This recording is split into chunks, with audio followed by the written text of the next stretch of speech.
Greetings Exiles, and welcome to the Fortesque Institute for Inspired Learning. I'm CodRayZeal, and joining me today is Frank. Today we'll be going over the first of the Dyadus builds, namely the Dyadian Ring of Fire. This build is a standard righteous fire build that uses Dyadus in the offhand along with a proliferating Cyclone to chill enemies and cause them to take 100% increased burning damage. To start with, let's go over the Juggernaut Ascendancy, the points I selected, and why I selected them. First up we have Unflinching, which grants us an additional endurance charge as well as allowing us to sustain endurance charges when we forget to use Enduring Cry. Next we pick up Unrelenting, which gives us a small damage boost per endurance charge as well as making it easier to sustain Righteous Fire at maximum charges. Lastly, it makes life more convenient with a 25% chance to gain all endurance charges at once. Following that we grab Unstoppable, which grants us a decent movement speed boost as well as making us immune to temporal chains, chill and freeze. It also gives us a minimum movement speed which can help combat flow from slowing down too much on things like tarred ground. And lastly we grab Undeniable, which gives us a decent boost to both accuracy and attack speed, ensuring that our chills are consistently applied.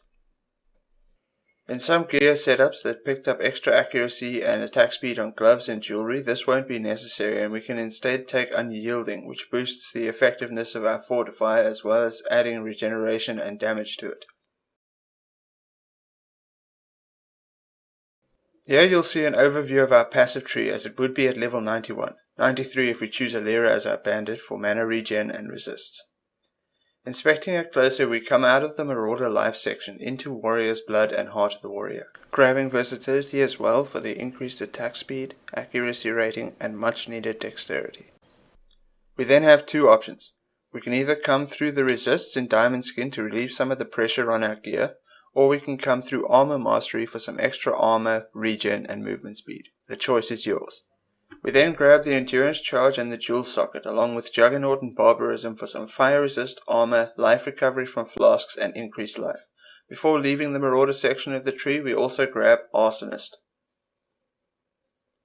Once we've left the Marauder part of the tree we grab some extra life, regeneration and armor with the combat stamina followed by the Jewel Socket along with the entire Scion life rectangle. We then head up into the Templar for Sanctity and some extra life and mana regeneration, Discipline and Training for all that extra life, and into Elementalist for resists and damage. We also pick up Amplify for some extra area of effect and damage, lastly grabbing the Endurance Charge, Jewel Socket and Devotion.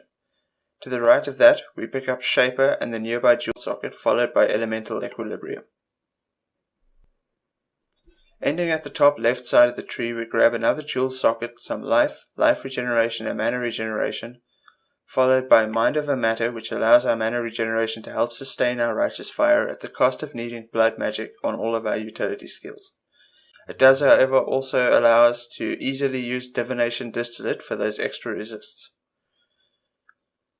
From there we head up and grab Elemental Overload, Explosive Impact and Holy Fire for a substantial damage boost, finally followed by Sovereignty and enough reduced mana reservation to allow our Divination Distillate to stay active, as having too little unreserved mana will make the Divination Distillate not function properly. Lastly we end on Purity of Flesh for yet more life and some extra chaos resistance. We now have 5 Jewel Sockets which are filled as follows. First up we have the Vigil, which greatly boosts our Vigilant Strike Fortify duration as well as adding it to our Golem. I really like this Vigilant Strike setup as it creates a set it and forget it style to your Fortify, as well as making our Golem that little bit tankier. We then begin to fill all of our other Jewel Sockets with rare jewels, focusing primarily on life. Once we have life in our jewels, we can focus on sources of damage such as fire damage, burning damage, damage over time, increased damage and area damage. If we are missing any resists, this is a great place to get those. It is worth noting that if we're broke, we can swap out 3 of our rare jewels for some Grand Spectrum Crimson jewels, which will grant us about 1800 flat armor, which is about what we'd get from an averagely rolled chest. Another bonus to these is that they're relatively cheap compared to good jewels and are a great launching point before we start searching for the perfect jewels.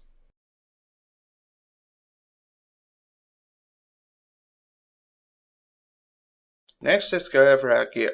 We already know we'll be using Dyadus in our offhand, but in our main hand we have Doryani's Catalyst, which not only grants us a massive boost to our elemental damage, but also allows us to link our 3-link Cyclone to elemental proliferation for some extra chill duration and consistency.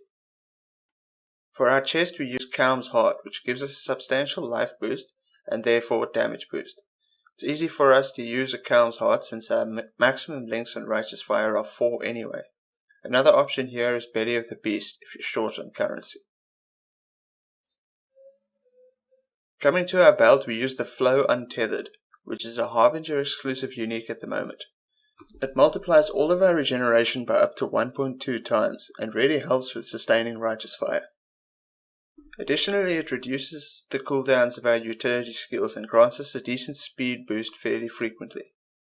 Lastly, it's also worth noting that since the implicit is worthless to us, it's a great belt to corrupt for +1 maximum endurance charges.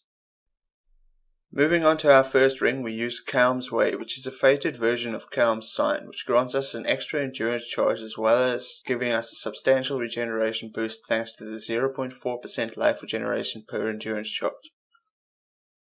For our gloves, we take some armor-based Titan gauntlets and craft them with an Essence of Delirium, granting us 30% more damage for our socketed Righteous Fire setup. Other ideal stats include life and resists, as well as slightly less important stats like accuracy and attack speed. One thing we cannot have on these is added fire damage, as this will disrupt our elemental equilibrium.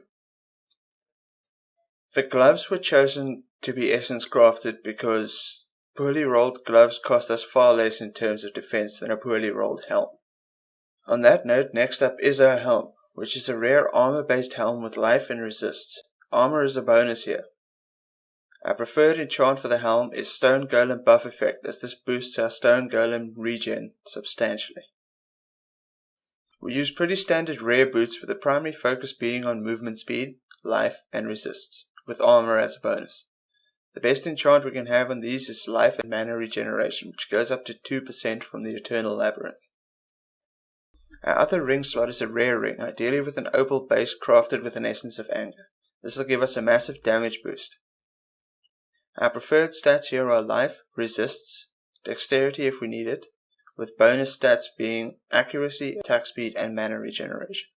Lastly, our amulet should be a rare marble amulet crafted with an Essence of Anger with similar stats to the ring.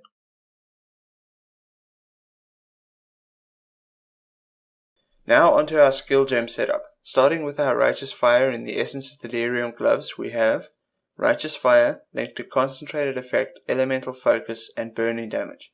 It's worth noting that we can also swap out our Concentrated Effect for increased Area of Effect if we are clearing easier content.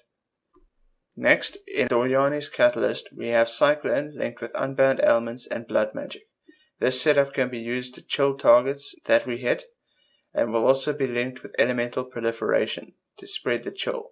In our helm, we're using Purity of Fire and Purity of Ice. The reason we choose these two resists are twofold. Firstly, they are the two elemental resistances which have the most damage over time associated with them, which is important since we have Fortify for regular hits. Additionally, we have our Blasphemy and Elemental Weakness setup in here, which we can switch out for Purity of Lightning without changing socket colors if we need to. In our Dyadus, we have Leap Slam, Faster Attacks and Blood Magic, just to make moving a little faster when we need to and allow us to cross gaps. Since we're dual wielding, we can't really use Shield Charge. Lastly, in our boots, we have our remaining utility skills, being Stone Golem, Enduring Cry and Vigilant Strike, all linked with Blood Magic. Feel free to swap these gems with the ones in your helm if your colors are easier that way. So that concludes the overview of the Dyadian Ring of Fire. The build was quite fun to try out, and it was fun to experiment with the different methods to chill and use the Dyadus axe. The DPS for this version of the character with concentrated effect ended up being just under 500,000, with a potential maximum of 1 million plus when using 2 Dyadus axes with a Brutality Cyclone setup and a few extra gear pieces to make that work. All in all, I will be playing this build again, and barring any weird changes to the Dyadus setup, I will likely make this my go-to Righteous Fire build for coming leagues. Next time I'll be going over the Dyadian Lord, which uses Raise Spectre to raise Tukahama's Vanguards and Wicker Men to deal burning damage, while dual-wielding Dyadus and casting Frostbolt to chill enemies and really increase the damage our minions are dealing. So stay tuned for that. From us here at the Fortesque Institute for Inspired Learning, we'd like to thank you for watching, and good luck, and stay juicy.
I'm Sir Reginald Amadeus Fortesque III, and I approve this message.